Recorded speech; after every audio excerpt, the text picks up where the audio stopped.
ನಮಸ್ಕಾರ. ಎಲ್ಲೆಲ್ಲಿ ಏನೇನಾಯ್ತು, ರಾಜ್ಯದಲ್ಲಿ ಯಾವೆಲ್ಲ ಸುದ್ದಿಗಳು ಸದ್ದು ಮಾಡ್ತು, ಅರ್ಧ ಗಂಟೆಯಲ್ಲಿ ಕಂಪ್ಲೀಟ್ ಸುದ್ದಿ ನಿಮ್ಮ ಮುಂದೆ. ಇದೇ ಈ ಹೊತ್ತಿನ ನ್ಯೂಸ್ ರೌಂಡ್ ಅಪ್. ರಾಮೇಶ್ವರಂ ಕೆಫೆಯಲ್ಲಿ ಬಾಂಬ್ ಬ್ಲಾಸ್ಟ್ ಪ್ರಕರಣದ ತನಿಖೆ ಮತ್ತಷ್ಟು ಚುರುಕುಗೊಂಡಿದೆ. ಹೈಪರ್ ಆಕ್ಟಿವ್ ಆದ ಎನ್ಐಎ ಟೀಮ್ ನಗರದಲ್ಲೇ ಬೀಡು ಬಿಟ್ಟಿದೆ. ಎನ್ಐಎ ಐಜಿಪಿ ಸೇರಿ 7 ಜನ ಅಧಿಕಾರಿಗಳ ಟೀಮ್ನಿಂದ ಕೇಸ್ನ ಪಿನ್ ಟು ಪಿನ್ ಮಾನಿಟರಿಂಗ್ ಮಾಡುತ್ತಿದ್ದಾರೆ.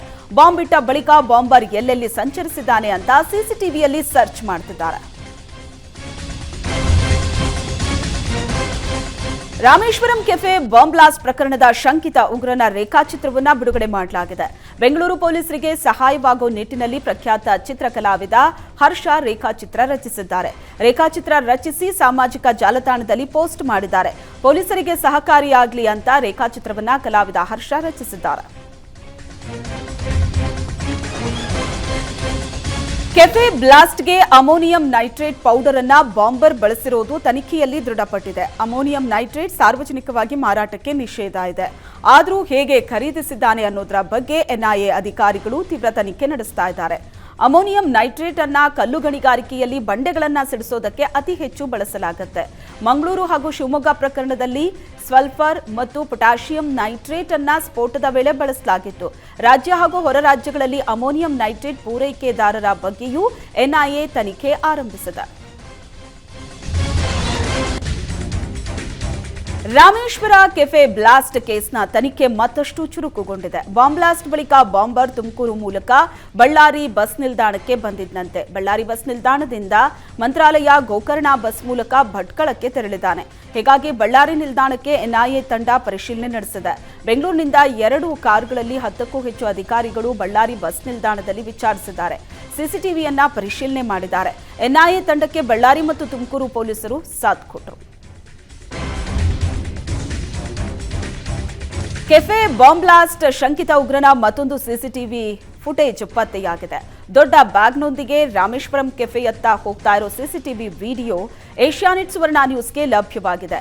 ಟೋಪಿ ಧರಿಸಿ ಬ್ಯಾಗ್ ಹಾಕೊಂಡು ಶಂಕಿತ ಹೋಗಿದ್ದಾನೆ. ಕೆಫೆಗೆ ದೊಡ್ಡ ಬ್ಯಾಗ್ನೊಂದಿಗೆ ಹೋಗಿದ್ದ ಬಾಂಬರ್ ವಾಪಸ್ ಬರುವಾಗ ಚಿಕ್ಕ ಬ್ಯಾಗ್ನೊಂದಿಗೆ ವಾಪಸ್ ಹೋಗಿದ್ದಾನೆ.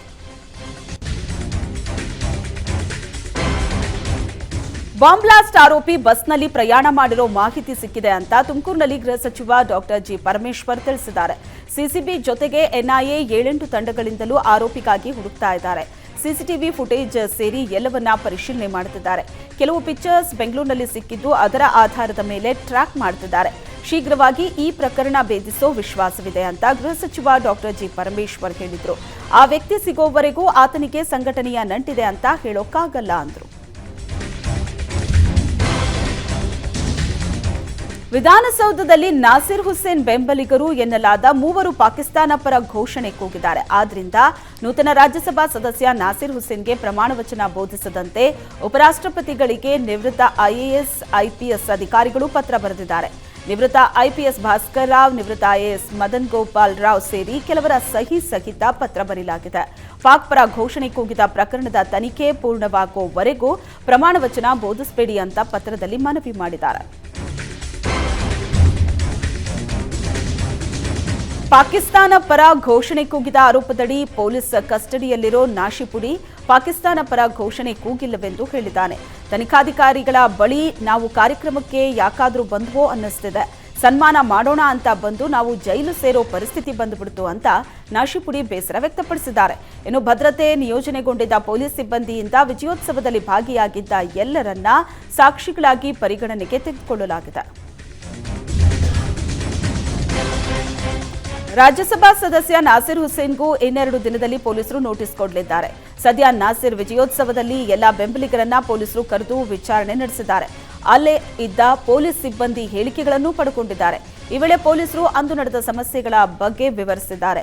ಫಲಿತಾಂಶದ ದಿನ ಬಹುತೇಕ ಶಾಸಕರ ಹಾಗೂ ಅಭ್ಯರ್ಥಿಗಳ ಕಾರುಗಳಲ್ಲಿ ನಾವು ಅಡ್ಡ ಹಾಕಿದ್ರೆ ಆವಾಜ್ ಹಾಕಿ ಒಳ ಹೋಗ್ತಾರೆ.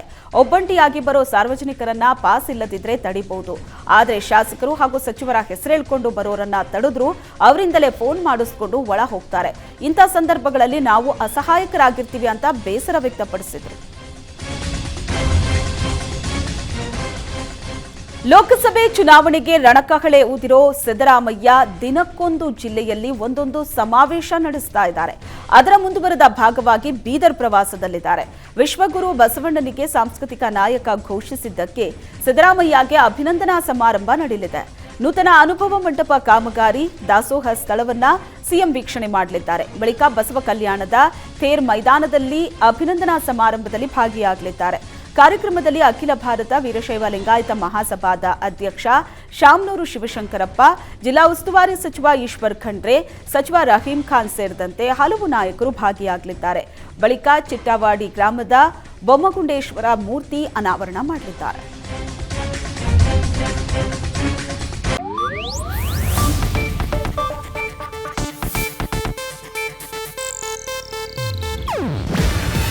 ಇದು ಏಷ್ಯಾನೆಟ್ ನ್ಯೂಸ್ ನೆಟ್ವರ್ಕ್ ಪ್ರಸ್ತುತಿ. ನೀವು ನೋಡ್ತಿದ್ದೀರಾ ಏಷ್ಯಾನೆಟ್ ಸುವರ್ಣ ನ್ಯೂಸ್.